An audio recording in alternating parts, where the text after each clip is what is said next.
So here we are 26 years later, and the Pikeview scar is still there for everyone to see. The reversibility of a mine that has taken all of the trees, all of the shrubs, and now actually taken the subsurface of the soil away as well as the rocks away and changing the whole topography, that is long term. That is not something that is reversible in 100 years. And so why should we have any trust in Transit Mix saying that they're going to reclaim this area? You can never bring that back. Those pieces of property, once they're gone, they're gone.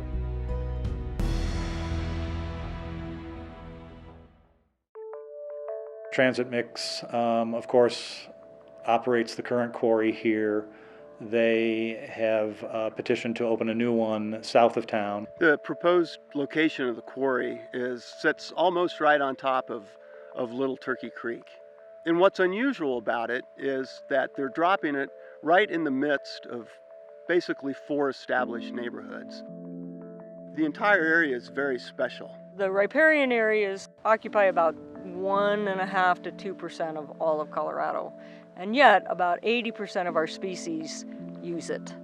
And so you've got this narrow niche right here. You've got this narrow corridor where all the water is, and all your animals need that water. They need the cover, they need the plants and the prey that's in there. In this case, if you get rid of that 2%, you are actually going to get rid of a lot more. You're probably going to get rid of 80 to 90% of your wildlife.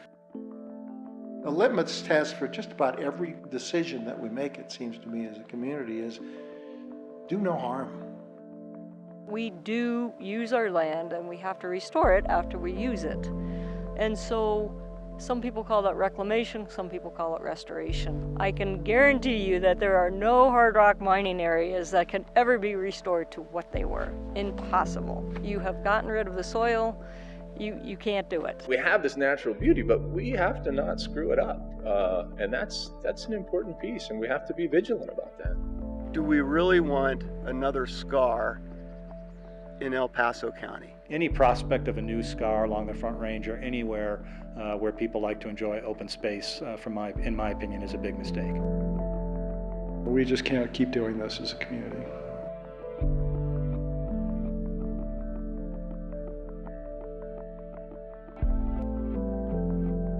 When we interview prospective employees, literally 99% of them ask, what is that?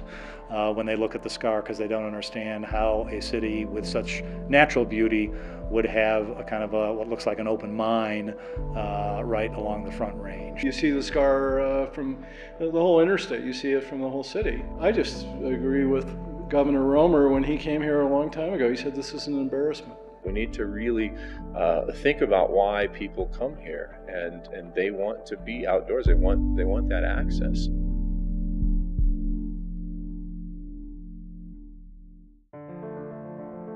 I'm excited about the future of Colorado Springs because I see a lot of people like myself that really understand the potential of this, and they're starting to be involved and move the needle. There's got to be better places for us to get our aggregate gravel. You know, we do need it, but we don't have to get it from what is and always will be our prized asset for the community. A lot of these choices that we make now, or as we make in the future, about what we do with open spaces, how we make these decisions, that's not just good for the environment, it's not just good for those of us who live here now, it's good for business, it's good for people moving into this area, it's good to attract other businesses to come in and understand this great environment that we have, and that's what's going to build our community to the next level.